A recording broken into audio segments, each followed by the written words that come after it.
ብስሚላህ ያ ጀማዓ ዛሬ ሚያስታውሳችሁ ነገር ቢኖር ምንድነው?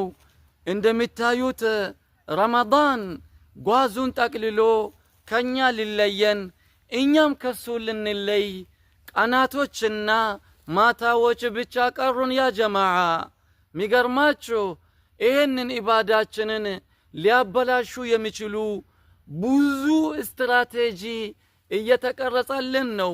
በረመዳን የጾምነውን የዘከርነውን የቆምነውን የቀረነውን ዳዕዋ ያዳመጥነውን መልካም ስራ የሰረነውን ድምጥማጡን ሊያጠፉብን ሽር ጉድ እያሉ ነው የኛ ጠላቶች ማለት ነው። ምን እየተደረገ ነው? ቤት እየተቀባልን ነው። ቄጠማ ሊጎዘጎዝልን ነው። ረመዳን ላይ የሰረነውን ኢባዳ ሊያጠፉብን ማለት ነው። ከምር ቤቶች እየተጋገጠልን ነው። ዝሙት ቤቶች ራሳቸውን እያመቻቹ ነው። አንተ ጠንከር በል አንተ ራስህ ያ ረብ ረመዳን ላይ ብቻ አይደለም እኔ እኮ አንተን ስገዛ የነበርኩት።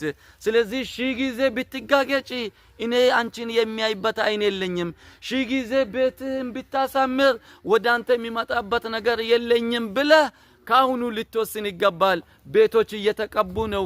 ቤቶች እየተነጠፉልን ነው አንተንና እኔን ለመቀበል ማለት ነው። ስለዚህ እኔ ሐራም ቤት ላይ አልገኝም፣ ሐራም ቦታ ላይ አልገኝም፣ አልቀመጥም፣ አላይም ብለን እንበል። አላሁ ጀለ ወዐላ ረመዳን ላይ ብቻ የሱ ባሪያ ብቻ ከሚሆኑ ሳይሆን ሁሌ የሱ ባሪያ ከሚሆኑ ሰዎች አድርገን። ወሰላሙ አለይኩም ወራህመቱላሂ ወበረካቱሁ።